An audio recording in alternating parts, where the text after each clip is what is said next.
Whenever you're ready to start. Brother Okay. Lee. Greetings, family.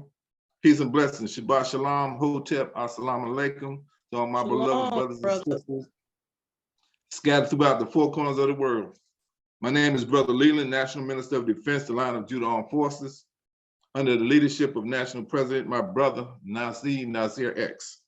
The topic for the day is the book of Ezekiel, chapter 37, verse 1 through 14, and then 21 through 28. That's going to be in the scripts. And after that, I'm going to go into The Valley of the Dry Bones by Rudolph Windsor. And that's going to break it down to today's times and things like that. And I may have a few questions at the end, so listen up a little bit and maybe you can give me some feedback. How about that? And before I start, I'd like to give all praise to the Most High for allowing us to be here today. And I pray that he gives us all knowledge and wisdom to understand what we're about to hear and say. And I thank him for allowing me to be before his family, his friends, his neighbors, his people today. Yeah. Hallelujah. Okay, so if anybody has their book, the scripts, turn to Ezekiel. If you don't want to, I'll just follow along what I'm going to be reading. Ezekiel 37, chapter 1. It says, the hand of Yahuwah was upon me and took me up by the spirit of Yahweh, Yahuwah, and said unto me, the midst of the valley, and it was filled with bones. Now remember that word bones, okay? I'm going to ask some questions about that later on also. He made me pass among them all around and see. There were very many on the surface of the valley, and see they were very dry. That's another one, bones and dry. Those are two things I might ask a question about. Or maybe you can tell me something at the end of the comments or the questions you have at the end of the study. And he said unto me, son of man, would these bones live? And I said, O master, Yahuwah, you know. Again he said to me, prophesy to these bones, and ye shall say to them, O dry bones, hear the word of Yahuwah. Thus saith the master Yahuwah to these bones, say, I am bringing you unto a spirit and shall live. And I shall put sinews on you and bring flesh upon you. Sinews is going to be something else. What is that going to be? But it might be explained in the other book of The Valley of the Dry Bones by Rudolph Windsor. And that's chapter 37, verse 6. And verse 6, I say again, and I shall put sinews on you and bring flesh upon you and cover you with the skin and put a spirit in you. And you shall live. And you shall know that I am Yahuwah. And I prophesied as I was commanded. Ezekiel prophesied as he was commanded. And as I prophesied, there was a noise. There was a rattling. And the bones came together, bone upon bone. And I looked and saw sinews and flesh came upon them, and skin covered them, but there was no spirit in them. And he said then to me, prophesy to the spirit, prophesy, son of O man, and you shall say to the spirit, thus says the master Yahuwah, come from the four winds of the spirit and breathe on these killed ones so that they live. Verse 10, and I prophesied as he commanded me, and the spirit came into them and they lived. And he stood upon their feet, a very great army. And he said to me, son of man, these bones are all the house of Israel. See, they say, our bones are dry. Our expectancy has perished, and we ourselves have been cut off. Does that sound like anything that has been happening to us today? Yes, it does. But I'll get into that next. And he said to me, son of man, these bones are all the house of Israel. See, they say, our bones are dry. Our expectancy has perished, and we ourselves have been cut off. Therefore prophesy, and you shall say to them, thus says the master Yahuwah, see, O my people, I am opening your burial sites, and shall bring you up from the burial sites, and you shall bring you into the land of Israel. Verse 13, and you shall know that I am Yahuwah when I open your burial sites, my people, and bring you up from your burial sites. And I shall put my spirit in you, and you shall live. And I shall settle you in your own land, and you shall know that I, Yahuwah, have spoken, and I have done it, declares Yahuwah. Okay, so I'm gonna go back over that for just a brief moment, because that was a lot of stuff to take in at one time. And then I'm gonna read from verse 21 to 28 to complete this out of the scriptures, and then I'm gonna go to the book and explain it a little bit more as it is up to date. Okay. In chapter 1 through 4 is talking about him prophesying unto the dry bones and the spirit of the valley and all that. So they was trying to figure out what my questions are going to be at the end is, what is the valley? What are the dry bones? What do they represent? And then the flesh and all these other things. What do they represent? And what are we going to get at the end? But at the end, you'll have the answer because it's going to be given to you. But just remember, if you have any comments, just bring them up at the end. Thank you. And I prophesied and was commanded and prophesied there was a noise, there was a rattling, and the bones came together, bone to bone. So this is the whole house of Israel. And the valley of the dry bones, see, Yahuwah took Ezekiel out there and prophesied. This is from the time of Ezekiel, and it's the duality, which meaning there's a long-term prophecy and a short-term prophecy. This short-term prophecy was for Ezekiel in his time in the whole book of Ezekiel up until chapter 37. And what I'm going to speak on next after we finish this chapter on 37 to 28, 1 through 28, is going to be explained what's going on today a little more in depth with our people and how we are to be united, how we can be united, and the way we're going to be united, and the only way it's going to be united. So all this is going to be put together, and it's going to come together just like a nice glove fitting on your hands. So I'm going to go back to 9. Then he said to me, prophesy to the spirit, prophesy, son of man, and ye shall say to the spirit, thus saith the master Yahuwah, come from the four winds, O spirit, and breathe me that's these killed ones so that they live. The question about this is they was in the valley of the dry bones. They were not buried, and they were scattered. This is Yahuwah's people. This is us. This is our ancestors that went through this in those days. And they were scattered. They weren't buried. And they were very dry bones. And they weren't apart. I mean, they was cut asunder and spread out to all the four corners of the earth. Okay, I'm going to go to verse 21, and I'm going to read down to 28.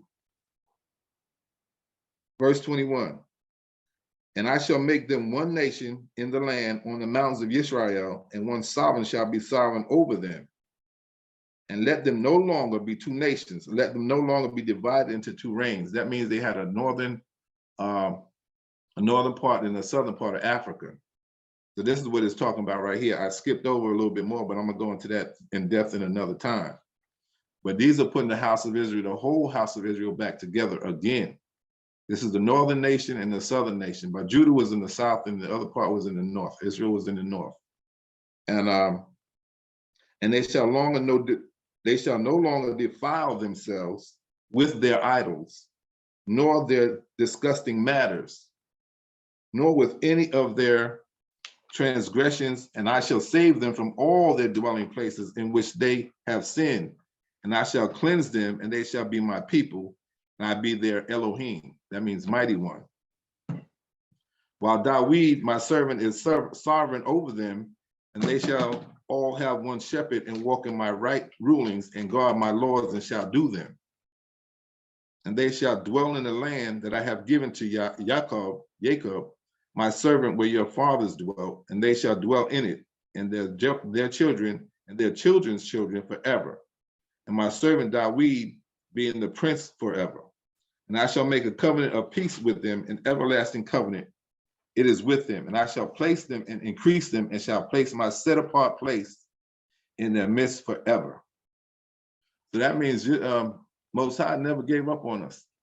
even through all of the disobedience that we did to him throughout these years, and these every time we went into slavery, we went against his statute, laws, and his commandments. And that's why a lot of people can't do a lot of things with the Lion Army of Judah, Lion Army of Judah armed forces, because, excuse me, because they can't stand with the Constitution and the commandments and discipline. And that's what we need. But most of all, we need Yah. And I shall make a covenant of peace with them, an everlasting covenant. It is with them, and I shall place them and increase them, and shall place my set apart place in their midst forever. And my dwelling place shall be over them, and shall be the Elohim, and they shall be my people. And the nation shall know that I am Yahuwah, in setting Israel apart, when my set apart place is in their midst forever. We was put together as a set apart nation in the beginning. And that's what happened. We just disobeyed. We disobeyed Israel and Elohim, and got away from his natural statutes, laws, and commandments and judgments. So the resurrection of the dead, Sister Malcolm, I'm going to go into that right now. That's going to be page 96, chapter 4, and we'll get a little more in depth. And before, like I said, it's dual prophecy. That means it's two parts, a long term and a short term. The long term is for us today, and the short term was for the children of Israel back then. But those are our ancestors. So it's a dual prophecy. A prophecy doesn't stop at one. It can be parts of it. It can be a certain part in the book that something should happen, but it all means the same thing. So Sister Malcolm, if you can get page 96 and chapter 4. If not, I can go ahead and go with the book that I have.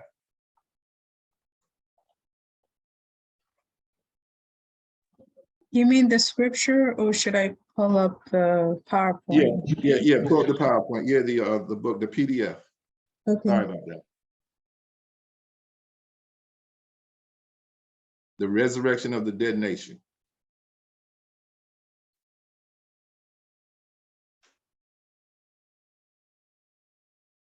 If not, I can do it. I'm gonna give you a minute to see if you can get it together, because I know it's we tried it right before this, and it was kind of difficult. Thank you. I see it. Can everybody see it? Can you bring that up a little bit more? Okay. Let's be ready, please. Thank you.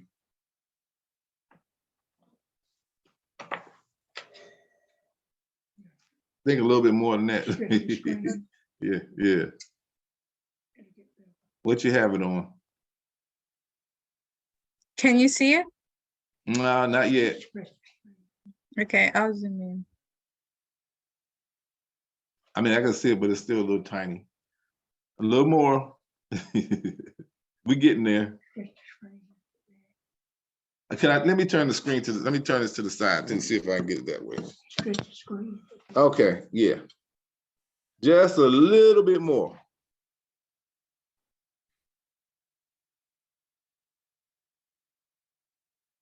And go to the page 96, and then we'll just go, you have there you go. That's good. That's very good. Thank you.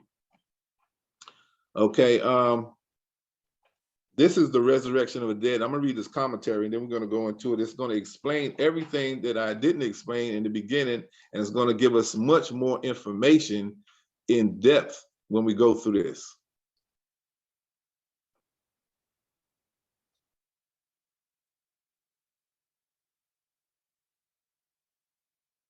That's good, thank you.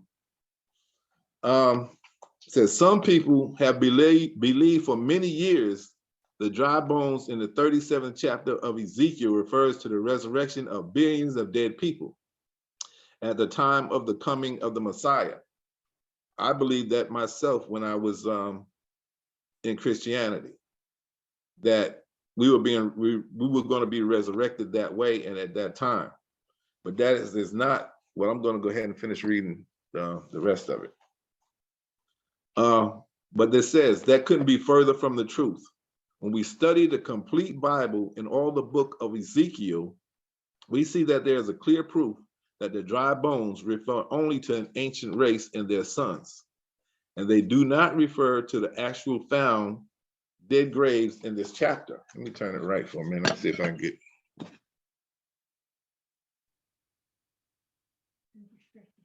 Bring it up just a little bit. Oh, I got it. I got it. Yeah, I got it. Yeah, I got it. Thank you.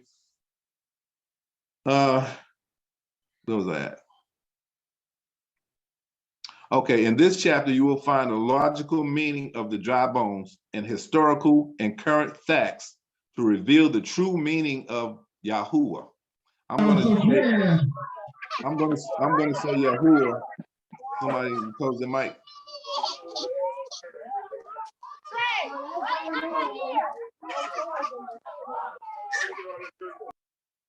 Somebody's mic's open. Thank you. Okay, where was I at? Okay, in this chapter, you will find a logical meaning of the dry bones and historical and current facts to reveal the true meaning of Yahuwah. I'm gonna change the name that you see in front of you from God to, because that's pagan, or you know what the word says. And I'm gonna put Yahuwah in there if I can remember. So just bear with me. God brought, there I go. Yahuwah brought Ezekiel in a vision to a deep valley that was full of bones. I got an echo. Then God said to him, "Can these bones live?" Ezekiel replied, "Thou knowest." Then Yahuwah said to Ezekiel, "Prophesy to these bones and speak unto them, O ye dry bones. Hear the word of Yahuwah, and I will lay sinews upon you and will bring up flesh upon you and cover you with the skin and put breath in you. And ye shall live, and ye shall know that I am the Lord." So Ezekiel prophesied as he was commanded as he prophesied. There was a noise and a shaking, and the bones came together, bone to his bone. Ezekiel 37, 4-7. Okay. Yep, what's the next one? The process.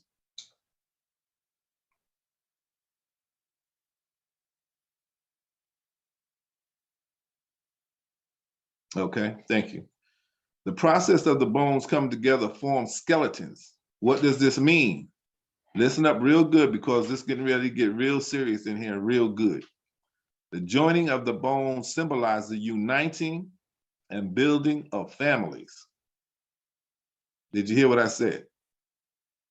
The joining of the bones symbolizes the uniting and the building of the bones, of the building of families. During the period of slavery, there was virtually no concept of family or formal legal marriage. Children were taken away from their mothers, fathers, brothers, and sisters were sold to remote plantations with the advent of freedom after the Civil War. The liberated slaves began to search for lost relatives. Leron Bennett Jr. tells this touching story. In the first sweet flush of freedom, men and women trudged dusty roads asking sad questions. Has anyone here seen Sarah? Do you know a man named Sam? Many stories from this era tell of men who married only to discover later that they had married a cousin or a sister. Nonetheless, the bones of the families were coming together. Hallelujah. And when I beheld, Ezekiel 37:8, and when I beheld, the sinews of the flesh came upon them, and the skin covered them above, but there was no breath in them. There was no breath in them. Sinews are tendons. They connect the muscle to the bones. Also, sinews and flesh represent the coming together of the families. The skin symbolizes the acquisition of education, college degrees, good professional jobs, new homes, cars. In other words, anything that contributes to a person's outer appearance or prestige. Just as the skin adds to the physical appearance and beauty of the human body, in spite of the fact that a number of Black people may have high-paying jobs, the vast majority of Black people are living in abject poverty. Ignorance, confusion, in crime-infested areas devoid of the proper leadership. Something is wrong. Something is lacking. in the Black man's community. Our educated people with all their PhDs have not been able to solve the problem. All the civil rights bills and the Supreme Court decisions have not. 98. Thank you.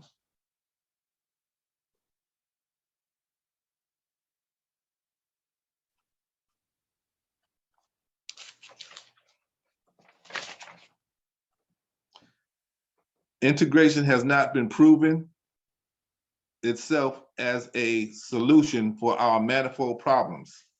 Since the assassination of Malcolm X and Martin Luther King, Black people have gone down, down, down, down, and down. And now we have reached rock bottom. With President Reagan back in 1981, putting a knife against the most affirmative actions, and that was 1981, he started that out. That was like 157 years ago in 1981. This is what President Reagan did for the affirmative action programs. He took them away. Black people are in extreme state of disillusionment and confusion. It reminds me of the Temptations record, Ball of Confusion. Some of you might, well, back then when the Temptations made that record, they was talking about people moving out, people moving in. Why? Because the color of their skin, run, run, run, but they sure can't hide. An eye for an eye, a tooth for a tooth. Vote for me and I'll set you free. Right on, brother, right on. It says the first thing you talk about is loving thy brother is the preacher, and everything he does and says is the teacher. That's just part of it. That's me as a ball of confusion. That's the record. That's the song. Some might remember it, some may not. Black men and women were walking or standing on the street corner, looking like zombies. They're doing that today. That's what he's talking about. Not knowing where to go or not knowing what to do, but only think to do and doing to one another. The more exact expression is to get over on another brother. If anybody's seen the movie Roots, and when Kunta Kinte first arrived in America, he saw the other slaves.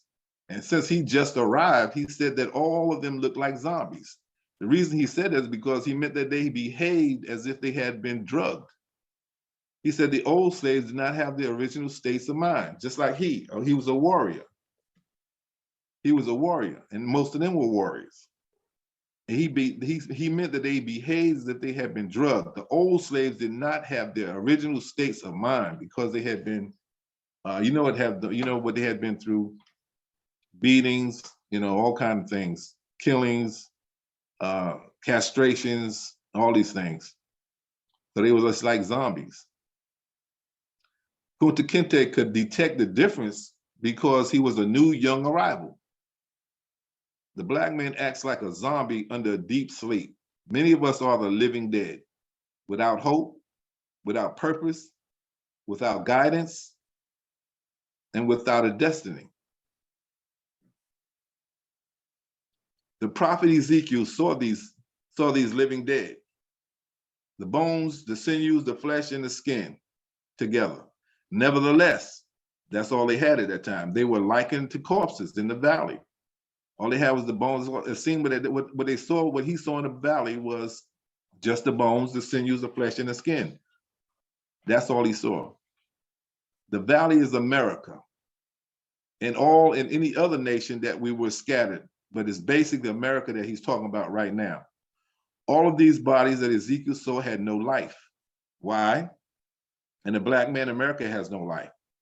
Those ingredients necessary to sustain a viable, living Black community are grossly lacking. There will be more about this ingredients a little later. Ezekiel 37:9. Then he said to me, prophesy unto the wind, prophesy, son of man, and say to the wind, breathe, thus saith the Most High, Yahuwah, come from the four winds, the four directions of the earth.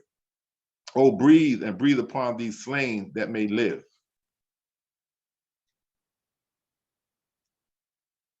That's 98. Although many Black people have acquired advancement, 99.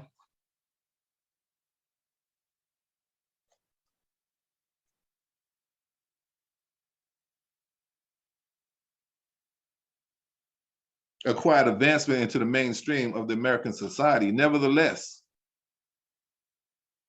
in the inside of the Yahuwah, he was considered as us slain, dead people, because the masses of the Black people are still on the bottom of the political, economical, social, moral level and are not guided in the proper directions. And we're going to go through 13 of these things that give us proper direction. Number one, Black people are dead because Black leaders are divided and some leaders are not responsive to the adequate needs of the people.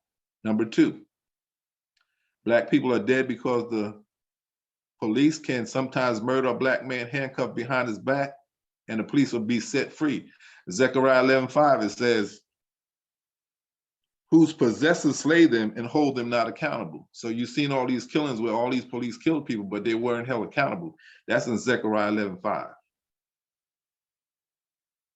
Okay, number three, Black people are dead because they have to depend on those that hate them for a livelihood. That goes back to Deuteronomy 28 when they talk about I mean, we don't have anything here. We have to get driver's license, marriage license, ID cards, all this other stuff from our possessors and the people that hate us. Black people are dead because they do not own or control the businesses in their own neighborhoods. Some do, some don't. But new aliens often control the businesses. Arabs, Asians, Haitians, I mean, just everybody that comes over here, they get something before us. Black people are dead because their houses, buildings are vandalized, boarded up, and disfigured with graffiti. Black people are dead because they don't help each other. That's why self-hate and all that stuff has to be changed. Unlearning the lies and rebirthing the mind. We can't have that too much longer in this because it's not going to work with us.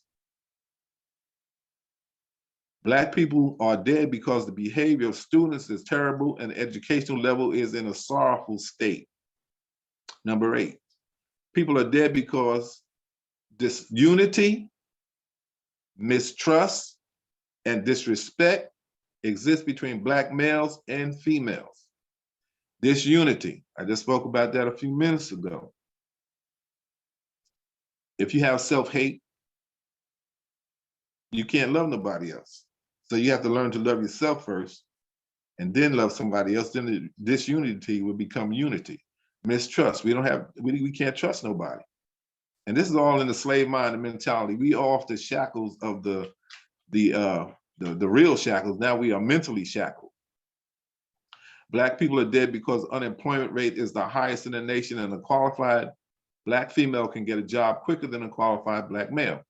And in affirmative action programs, because a Black woman is less of a threat to the white male than a Black male is. That's why they did what they did during slavery. They put the man out there, they castrated him and beat him, they sodomized him, did everything they could. And then they leaned on the woman to support the kids and bring them up and listen to the master. And the master gave them the things that they needed when they came up, just like they give them housing, a lot of food stamps. I mean, we need it because it put us in that position, but we need those things. We need those things. Okay, number 10, Black people are dead because many of them are preoccupied with sports. Can you go to 100? I can't go any further. It stops right here. Gotcha. I got it from there, okay? Okay. Thank you very much.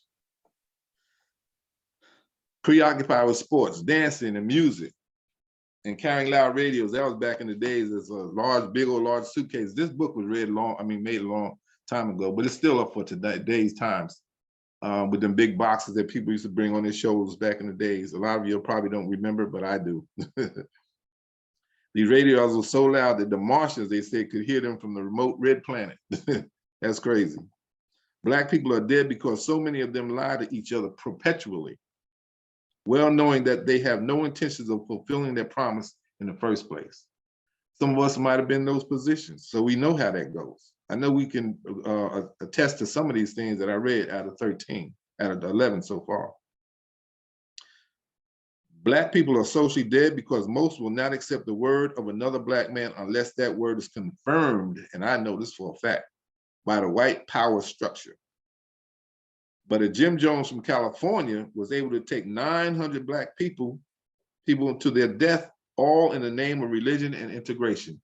That happened a long time ago. This dude took 900 people from California, I think it was, and drugged them, made them drink Kool-Aid or something like that, and they all died, waiting for a UFO or something. I don't know what they was waiting for, but they left California, went to an island somewhere, and they all died from drinking a potion.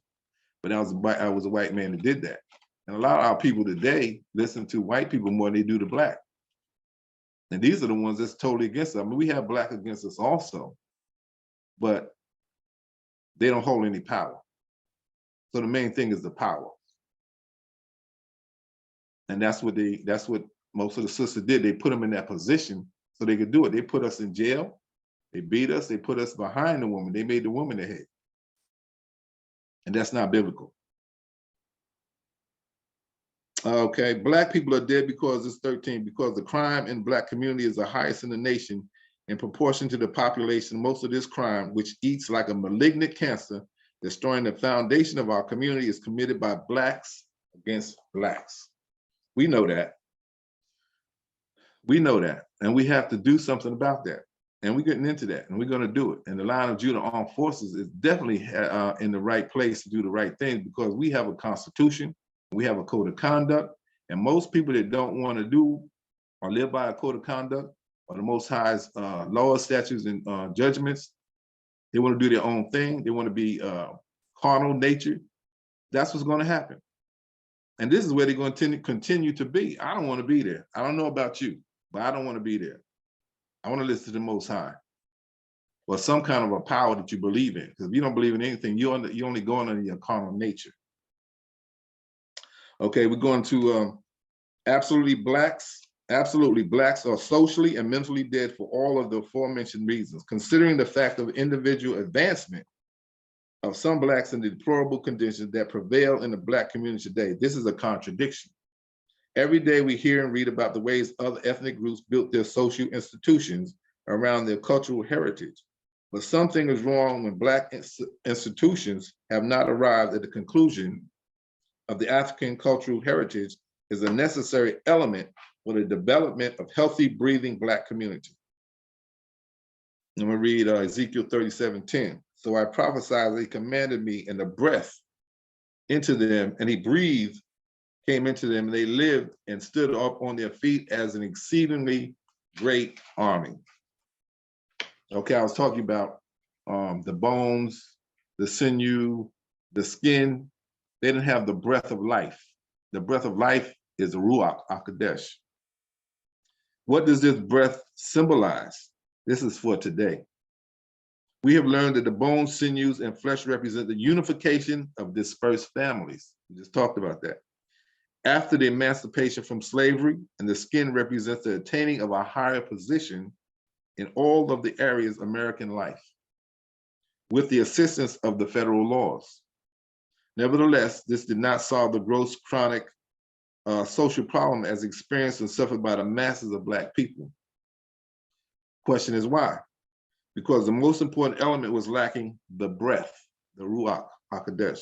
Because without this breath of life, the Black man in America can be compared to a corpse lying in a $50,000 casket, dressed up in a $500 tuxedo, wearing a $100,000 diamond ring on his finger, and a solid gold watch on his wrist, and a pair of $200 shoes on his feet.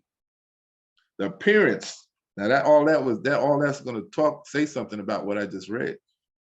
The appearance of this Black man lying in his luxurious casket dazzles the imagination of many other ethnic groups. Why would it dazzle them? They ask the question, what good is his wealth? He does not have any life, but a deceptive glowing image among the galaxy of people of the earth. The other ethnic groups say that the Blacks have some movie and television stars, educators, supervisors, doctors, lawyers, engineers, sportsmen, singers, and so on. But these Blacks that have made it to do not help blacks who need help.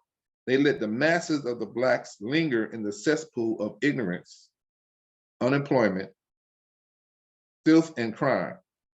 The few black men and women that have and the masses don't have represent the cancerous corpse lying in the casket without a breath. So that's what it represents. Now the breath, which is so necessary for the resuscitation of the black man from his state of death and social decay, represents many things, such as the lowering spirit of Yahuwah, return to the African Hebrew Israelite Judean identity, nationality, culture, history, and language. It is the acquisition of tremendous racial pride. That's what it is, actuation of tremendous racial pride, the breath of life. It is the removal of the decadent slave mentality.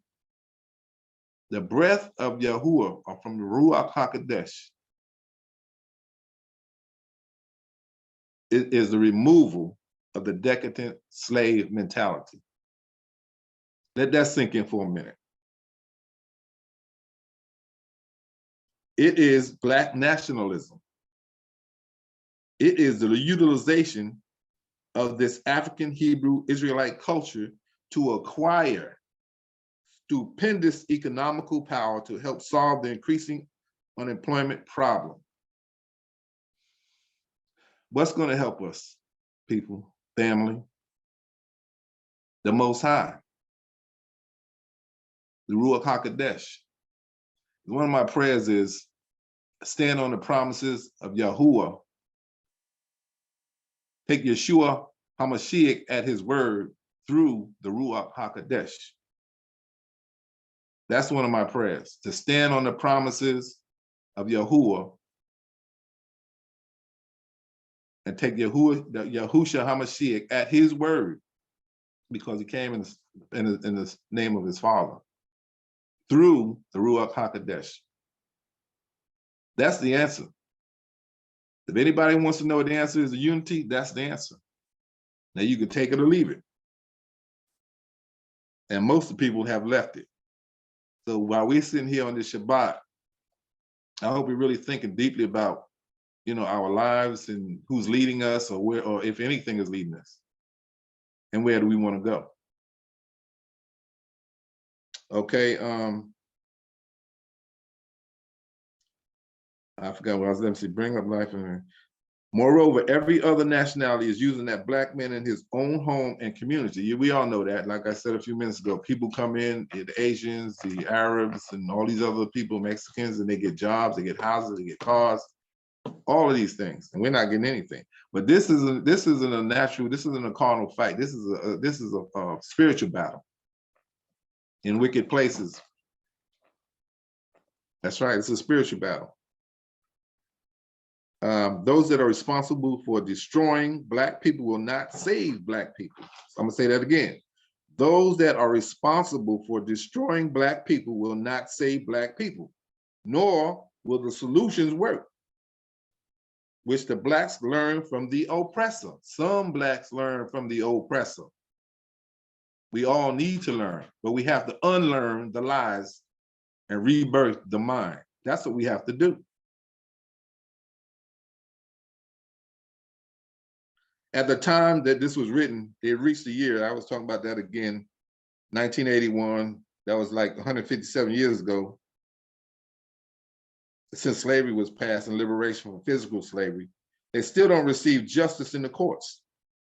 Furthermore, many Oriental persons can immigrate to this country, I spoke, and overnight they become the blacks' masters.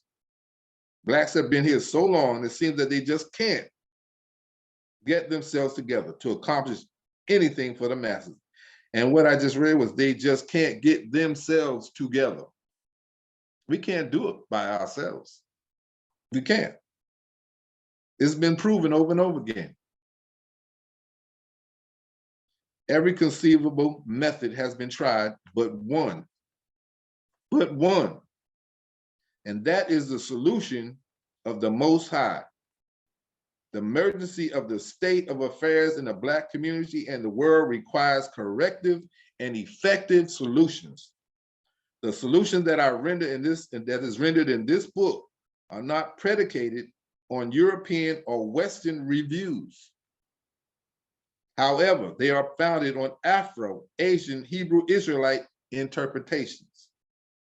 After the Black man in America acquires his Afro-Israelite culture, the things he needs most are the laws of Yah and the spirit, the Ruach HaKodesh, and he will do this and will do to these laws. I am convinced that many of you don't really want to hear this. I'll read that again. After the Black man in America acquires his Afro-Israelite culture, the things he needs most are the laws of Yah and the spirit and a will to do these laws. That was very important. I left that out. I apologize. A will to do his laws. We have to want to do this. We have to want to do it.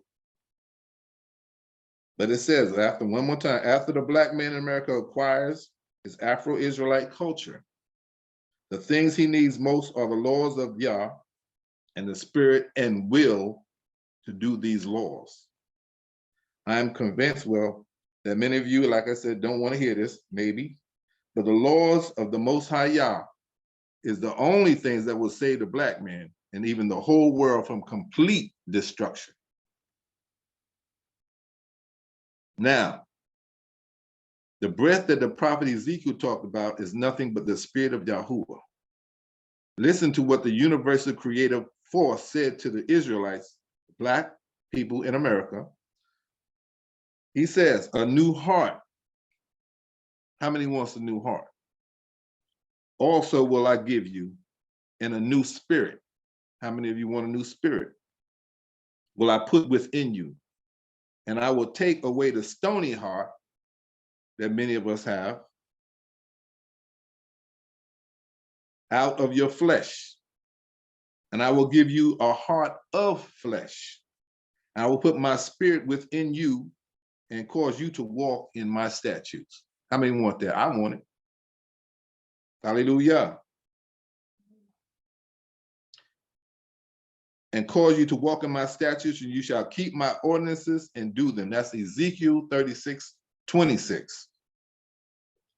So he will put his spirit in us to do his will, if that's what we want. If that's what we want. The expression stony heart simply means a hard-hearted person who will not do God's laws. The expression that we use today is cold-hearted, cold-blooded. In the Bible, the prophets refer to Israelites, our Black ancestors, as stiff-necked and rebellious people. That's still today.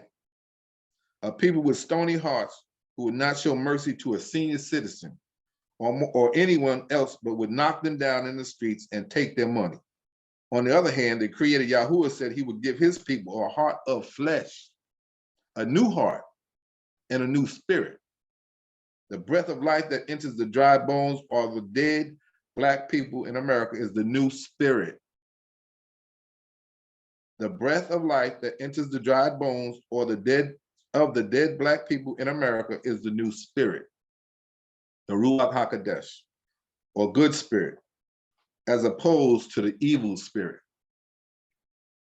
Ezekiel 37:11 says, then he said unto me, son of man, these bones are the whole house of Israel. Behold, they say that our bones are dried and our hope is lost. We are cut off for our parts. As you can see, the Most High revealed to the prophet in the 11th verse who these bones represent. These symbolize the entire house of Israel, which developed from the 12 sons of Jacob and became the 12 tribes of Israel. That's Genesis 35:23. But at first, the prophet did not know who these bones represented, although he was an Israelite. I wonder why. There is a profound meaning in the fact that Ezekiel did not recognize the identity of these bones. Can the reader guess? Can we read? Can we read? I read this and I couldn't guess. I just had to read and find out some more. So we're all going to find out together. Some people speculate that these bones represent the resurrection of the dead from their graves. I think I read that in the beginning. When one has knowledge and understands the interpretation, symbolism of the scriptures and God's plan on earth. See, symbolism is what the Bible was written from, through our ancestors who were Black, the first people on this planet. Symbolism was written in a colorful type language. That's what symbolism means, colorful type language, so you can understand it. When one has knowledge and understanding of interpretation, symbolism of the scriptures and God's plan on earth, we are convinced that those who maintain this school of thought are remote from the truth.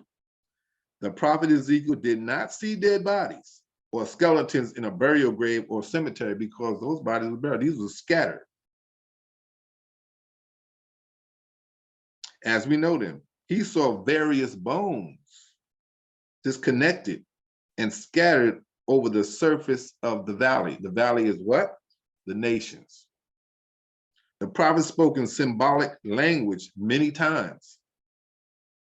And in due time, it shall be proven that the dry bones represent the revival and restoration of the people and nation of the Israelites. The symbolism in this chapter in particular is extremely profound, and it could not be completely understood until now, time of the end, which is in our days. This is now. This is the time of the end. We're in the feet of the statue. We are in the last days.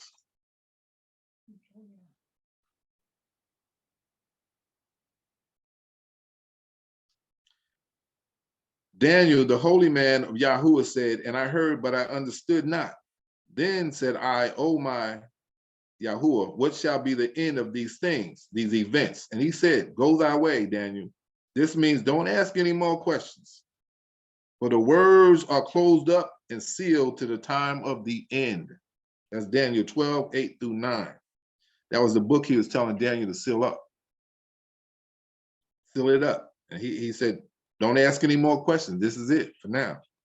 Now, at that time of the end, now that the time of the end has arrived, we can unseal and explain the hidden meaning and symbolism in the Bible.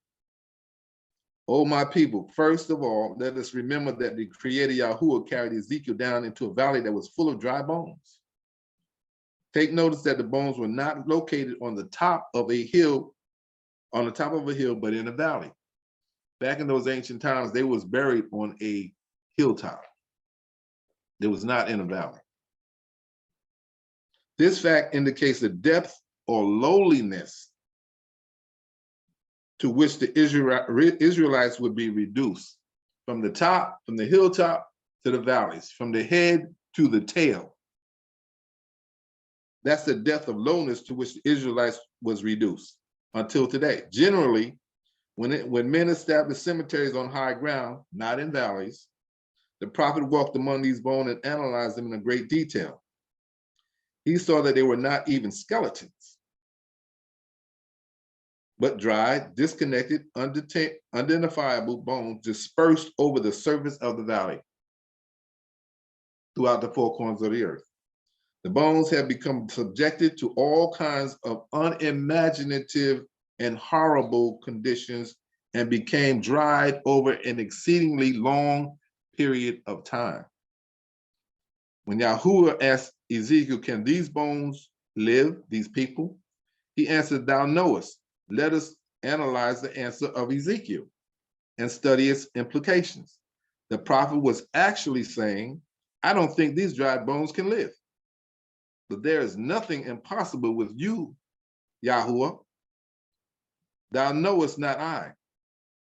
Yahuwah asked Ezekiel, can these bones live? He asked them again. Black people today paraphrase the same question in their own way. Listen to this. Do you think that Black people will ever get themselves together? Have you ever heard of that? Did anybody say anything like, you think we ever get together? Nope. Niggr ain't SHI blank blank. Do you think the black people will ever do anything right? Nope.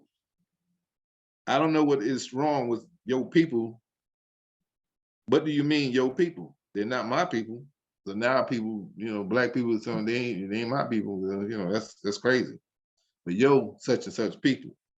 Oh, Yahuwah knows what is wrong. Your people, they are a dead people. Again, he said unto me, prophesy unto these bones and say unto them, oh, ye dry bones, hear the word of Yahuwah. The Most High has issued a proclamation to the Afro-American Israelites to stop, look, and listen to the word of Yahuwah. It is the Most High who controls your destiny. Listen to this. The Most High has issued a proclamation to the Afro-American Israelites to stop, look, and listen to the word of Yah. It is the Most High who controls our destinies and the fate of the world.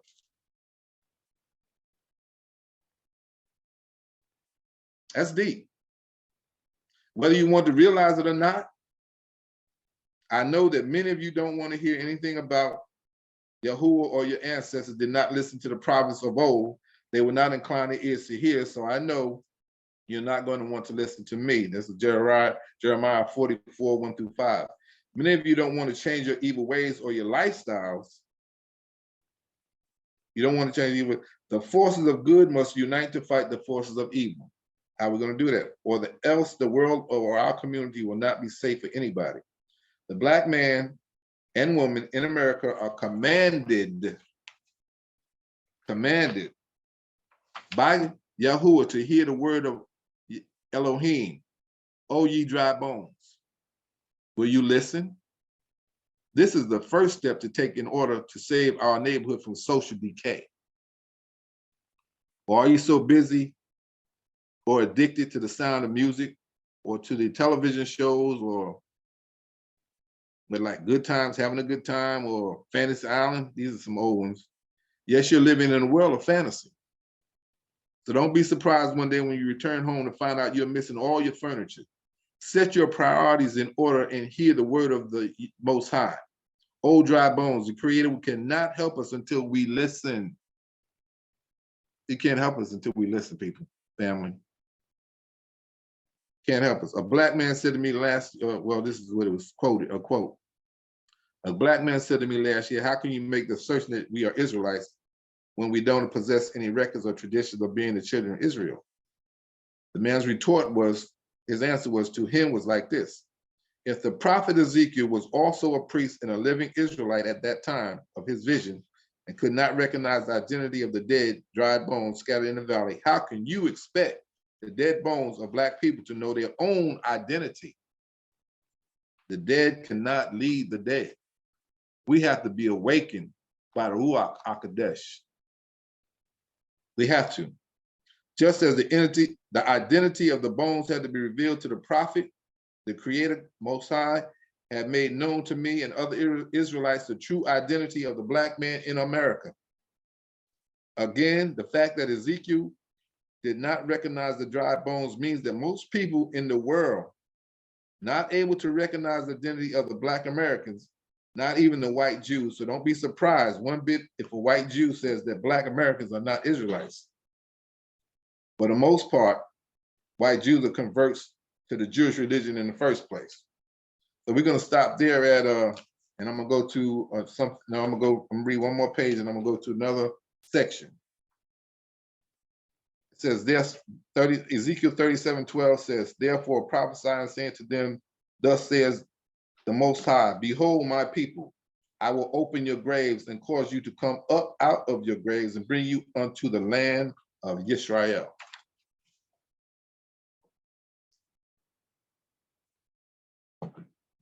Again, we must remember that the word graves here does not mean a big hole dug in the ground, but the meaning is symbolic and refers to the nations that hold the Black Americans powerless in slavery, captivity, oppression, and a state of ignorance.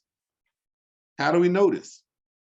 I will open your graves, means that the Creator Yahuwah will unlock the gross condition of ignorance we are in that binds us to impotence and social decay. He will unlock the gross condition of ignorance. What's the opposite of ignorance? Intelligence. He will remove from us the darkness of the Western world and give us the light of the East. I will cause you to come out of your grave and bring you into the land of Israel. In order for the Creator to bring us into the land of Israel, the grave has to be the countries of our slavery, captivity, and oppression. I'm going to go to, let me see, what's the next one?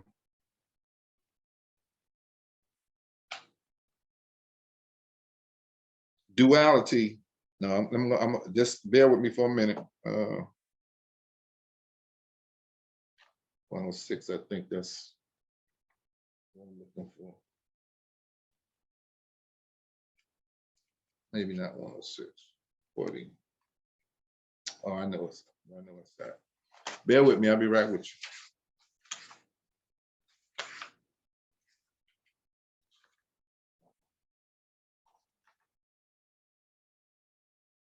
Okay, here we go.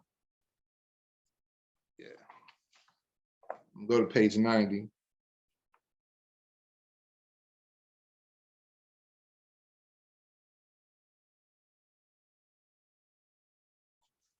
Okay, this is gonna be the, I think it's probably gonna be the last part of it. I'm not sure.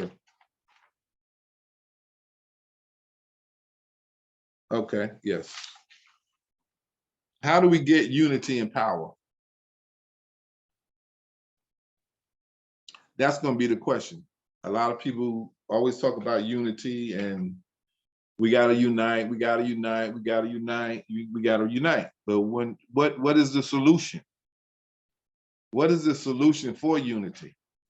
I know we spoke about it earlier in the beginning, it's accepting the Most High and to go under his will to do anything. So I believe in my heart and came to the conclusion that that's what I'm going to do. But that's just part of it.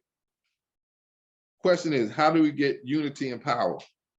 In order to obtain power, we must begin to respect and obey the laws of the Almighty Yah. I realize by now that some of you probably think I would sound like a person who plays the same old tune over and over again. This is repetition. This is all through the word. I mean, it's all through the word. It's repetitious. He's telling us something. He wants us to have it, let it sink in. It's repetition. And even this writer of this book said the same thing. But that's the only way we're going to get it. Because you can't think about it one day and forget about it, because it's not going to do anything. It's like hearing one thing and hearing and listening is two different things, which I was told. I may be wrong, correct me if I'm wrong. Listening is hearing what somebody is, understanding what somebody says. Hearing is just hearing what somebody said, going in one ear and out the other. Maybe that's the best way I could put it. But I may be wrong, maybe right. I don't know. I realize by now that some of you probably think I said that, okay. But there is no other way of getting around it. We have tried other ways and they have utterly failed. So let's try the way of the Most High. First of all, in order to acquire power, it is essential to possess unity. And in order to obtain unity, we're getting ready to find out what it is. It is imperative to remove the curses that preclude or prevent acquisition of unity.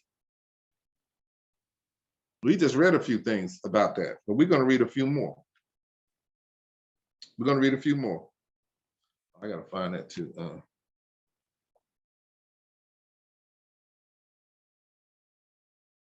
Bear with me for a minute.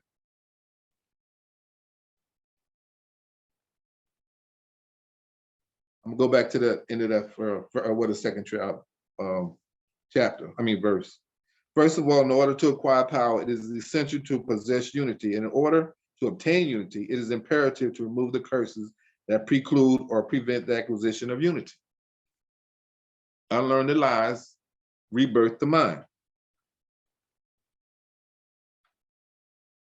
It is the flagrant violation of God, of the Most High's law that retains the curse on us and prevents unity. I'll read that again. It is the flagrant violation of Yahuwah's law that retains the curse on us and prevents unity.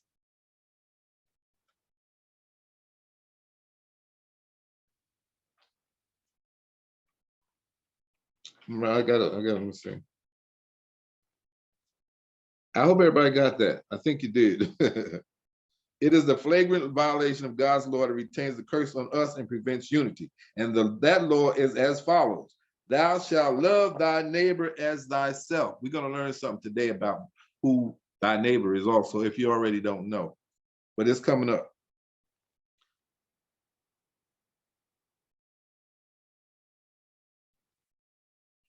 Thou shalt love thy neighbor as thyself. Thy neighbor means thy brother. Leviticus 19:17, Leviticus chapter 19, verse 17, who belongs to the same race as you belong to. That's who your brother is.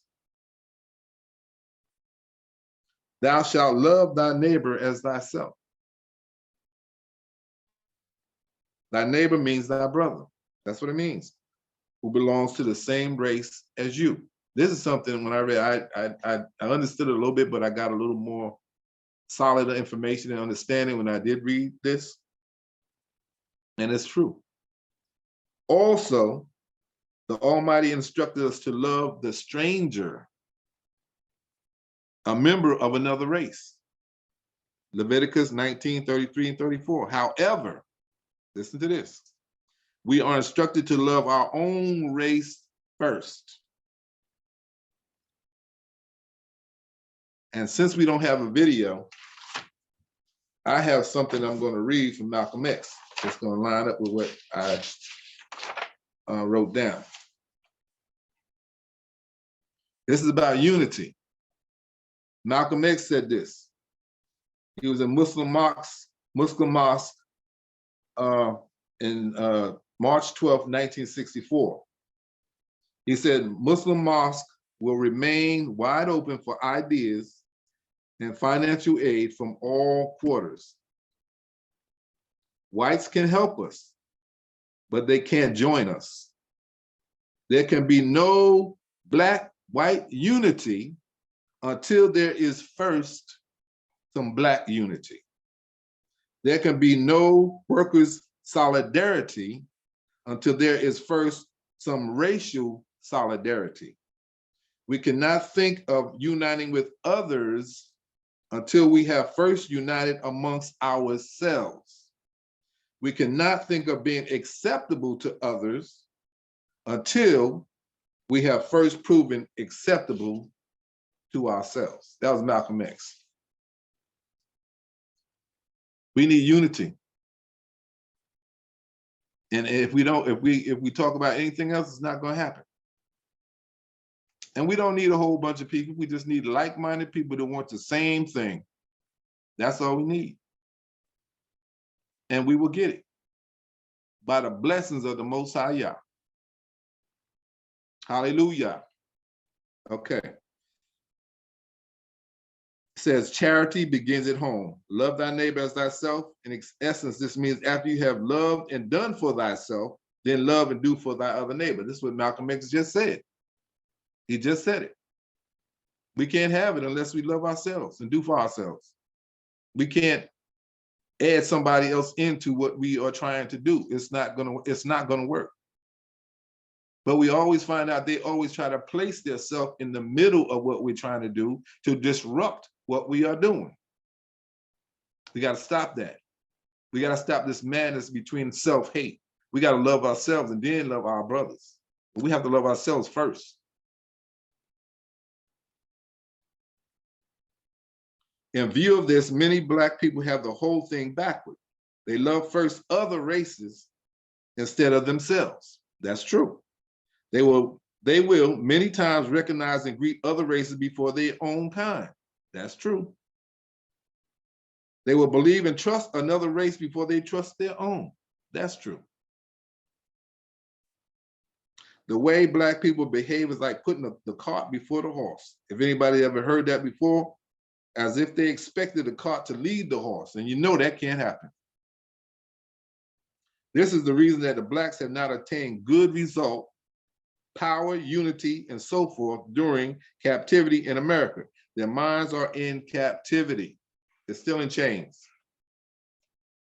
We got to love thy neighbor as thyself. We got to put Yah first in our lives.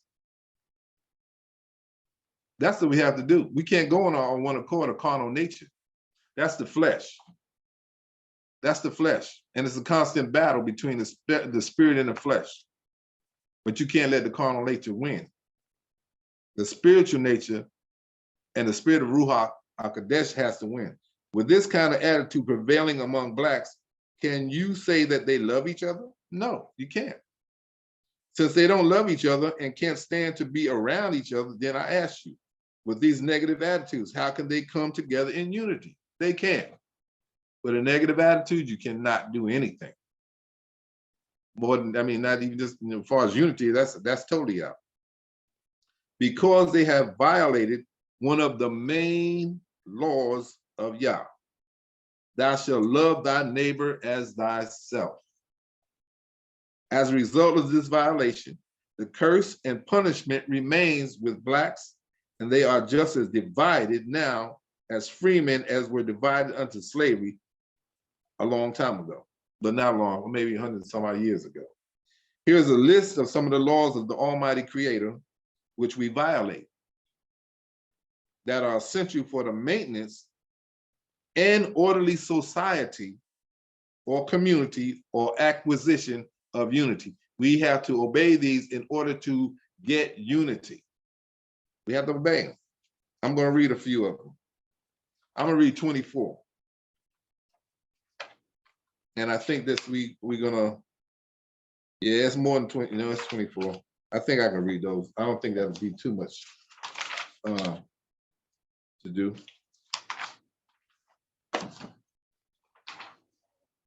All right, the first one is thou shalt not kill. What are we doing in our communities? Killing one another.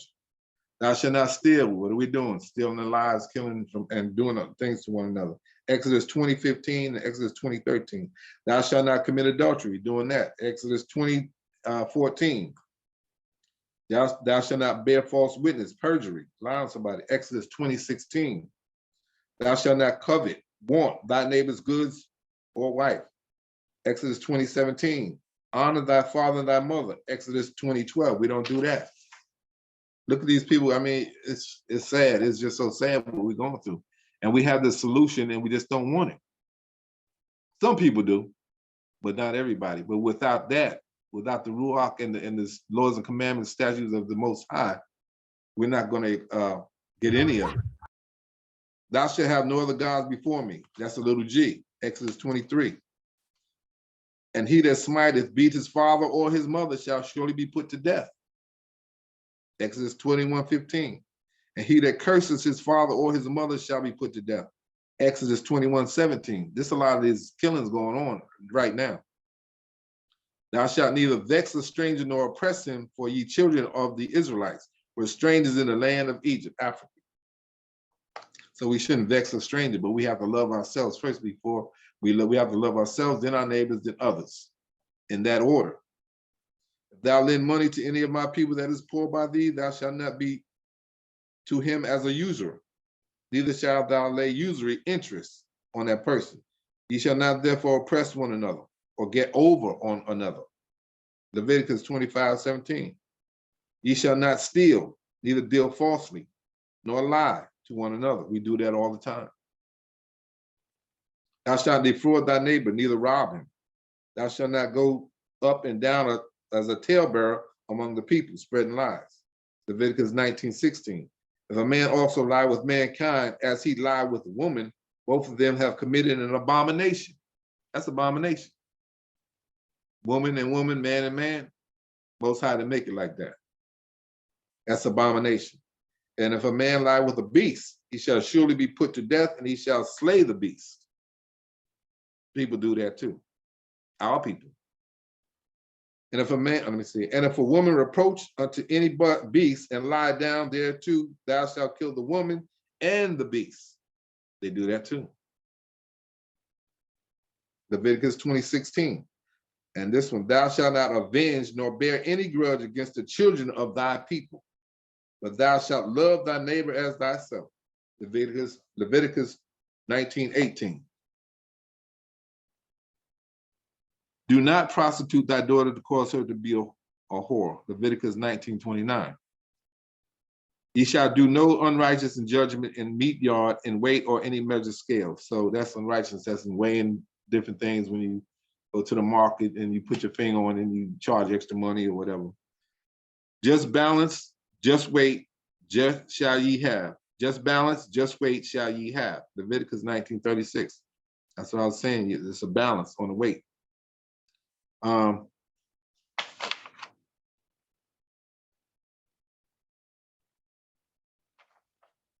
Okay. This is the last one that I'm gonna go two more pages, and I think we'll be done.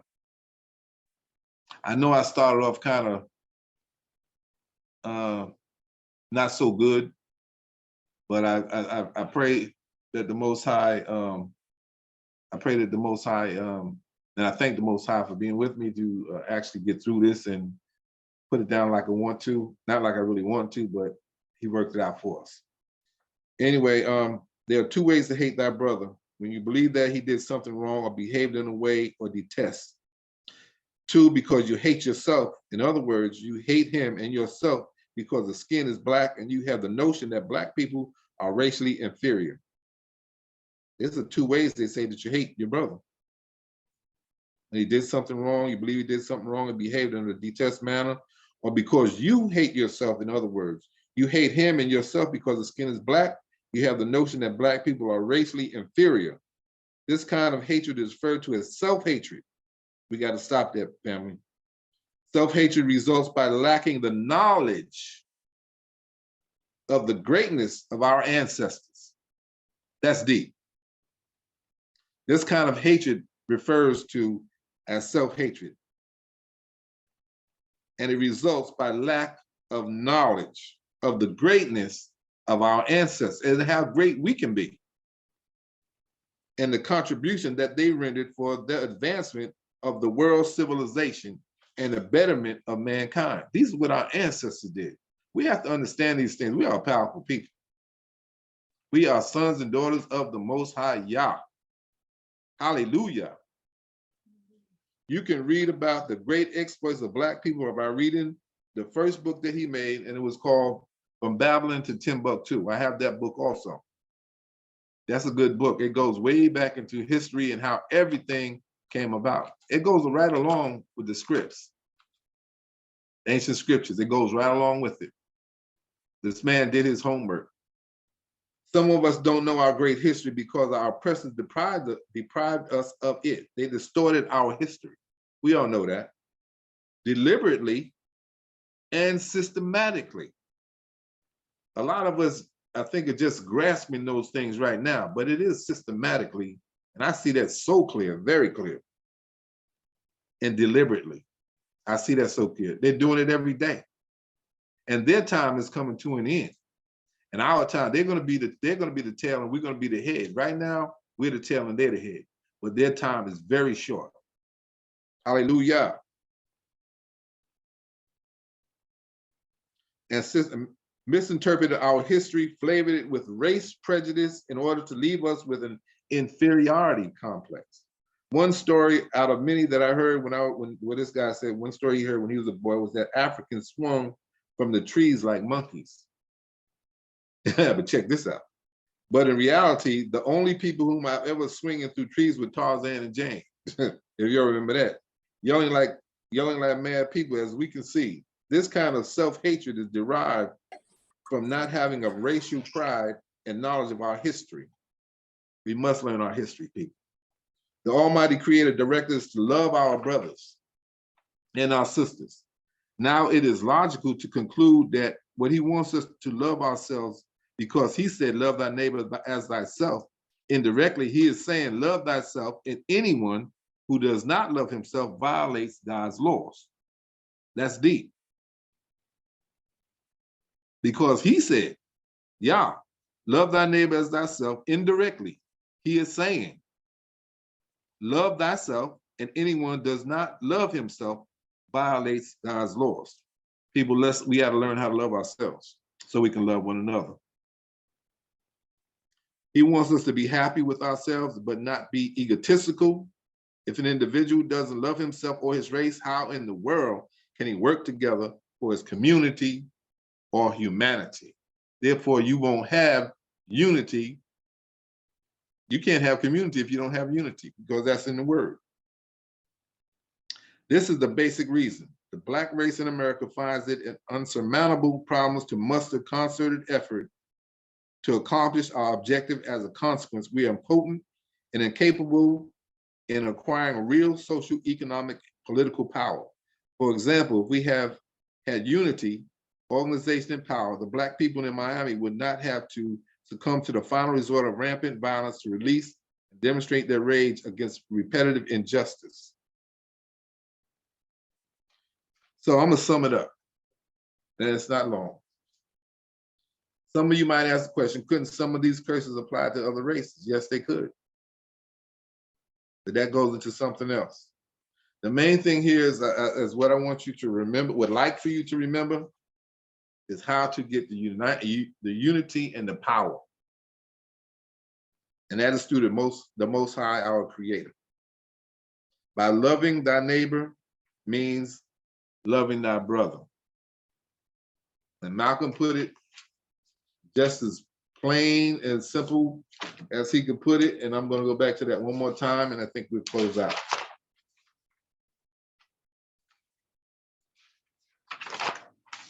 I'm going to read it one more time. Repetition. Muslim mosque will remain wide open for ideas. This is when Malcolm X was asking, I think, for extra help or donations or something like that. Oh yeah, financial aid, yeah. And financial aid from all quarters. Yes, he was asking for that. That's right. Then it was a movie. I don't know if anybody ever seen the movie, because he was going into a school to give a meeting or a program or something. And this young white girl came up to him and said, can she join him? He said, I would like to. She said, I would like to join, something like that. He said, well, I'm sorry. I don't know what he said, but he said, he said, whites can't join us, but they can help us. That's what he said. And it says right here, whites can help us, but can't join us. Again, there can be no Black unity until there's first some Black unity.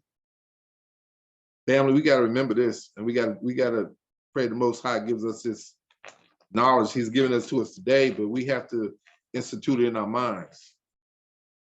There can be no first some Black unity. Well, no, let's see. Until there's first some Black unity. There can be no workers' solidarity until there is first some racial solidarity. We cannot think of uniting with others until we have first united among ourselves. We cannot think of being acceptable to others until we have first proven acceptable to ourselves. Malcolm X. So on that note, I just want to thank everybody for tuning in today to this Zoom and this class. And in the future, I think I'll be doing a couple of more. I want to do something on, by the Most High. I've been thinking about it, and He's giving it to me on Deuteronomy 28, the curses. And those are very interesting. And then maybe even World War III is coming up, and there are people talking about it, but you know. But anyway, I appreciate everybody for being here today, and I'm just gonna close out with a little prayer.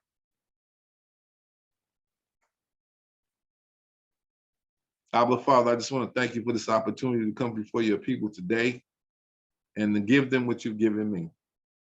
I thank you for your love, your mercy, your grace, your judgments, your statutes, your commandments, your just everything that you've given to us throughout this week and this high Shabbat. I pray, Father, that we continue together as a family. We learn that unity is the key. And how do we get the power and unity? We know how to do that. And I pray that you will continue to give us a fleshy heart and not a hard heart, and remedy of us of our stiff-neckedness, our cold-heartedness. Help us to realize that it's only you and through you that we will reach that goal and have unity amongst ourselves. Amen. Thank you. Amen. All praises. All praises. Hallelujah. You did a Anybody wonderful got any job. questions? Hello? That was wonderful, brother. Who's this? Who I'm speaking with? Sister Courtney and my father. Oh, hey, how you doing, Sister Courtney? We haven't spoken in a while. Shabbat shalom, brother. Shabbat shalom. I was a little iffy in the beginning, but I think the Most High helped me iron it out a little bit better. Oh, you did I hope quite y'all got well. it. Excuse me? So you did quite well. And what one thing, if you give me a little second, I hit on when you was talking about the sinuous. Yes. Yeah, I can understand the whole aspect of that, because the sinuous is like, it's like connective tissue. It's like That's right. tendons and stuff like that. That's so exactly how the body move without that. That's exactly right. And I can see the wisdom of the Most High Yes, as sir. He, brought these bones together symbolically. Yes, and the sinew is the Ruach Kadesh. Yes, sir. Yes, sir. Welded Yes, sir. together the bones. That's right. Bring us back as a nation And a family. and a family. Yes, sir. And Yes, sir. I really appreciate your talk, brother. It was done well. And I see the What is your name, brother? My name is Yahuda ben Israel. Oh, okay. Yahuda ben Israel. Okay. That's beautiful, brother. And I appreciate you. All praise to the Most High for listening in. And I just thank the Most High for allowing me to do these things and giving me the opportunity to do these things. Yeah. Looking forward to meeting you in person one day, my brother. Yes, sir. Yes, sir. Where do you live, sir? I live in North Memphis. I mean, North Minneapolis. We moved here from Memphis. Oh yeah, okay. Well, we was up there. We were up there at the annual meeting, August 20th. I was there then. Me and my wife, Queen J. Okay. Yeah, we was there. We were there. Next time Most High we'll be up there next year for the annual, and we'll look forward to meeting you. Yeah, if not before. Hallelujah. Yes, a lot of things I'd like to talk to you about, brother. Yes, sir. Yeah, I believe I would love to talk to you too and meet you, brother. Brother Ben Israel, you said, right? Yahuda ben Israel, Ben, son of Israel. I'm gonna write that down. Where's my pen? Yeah, I'm getting ready to write that down. You have to, he said, now spell that for me, brother. Y-O-H-A. Y-O-H-A. Ben Israel. Ben means son. Okay. Son of Israel. I'm just part of the Yahudim. That's all. Okay. Yeah. Okay. I appreciate that. And I appreciate you for listening in. And I hope I didn't make too much of a mess in the beginning. I know I kind of stumbled over some things, but I think I got through it. Oh, you did well, brother. I appreciate that. I'm gonna take that. I'm not saying anything else negative. Thank you, brother. Thank you for doing. Anybody else have anything? And Sister Courtney, I appreciate you listening in. And did you get anything out of it, Sister Courtney? Yes, I did, as usual. All right. All praise to the Most High. Anybody else? Any comments, questions? Anything?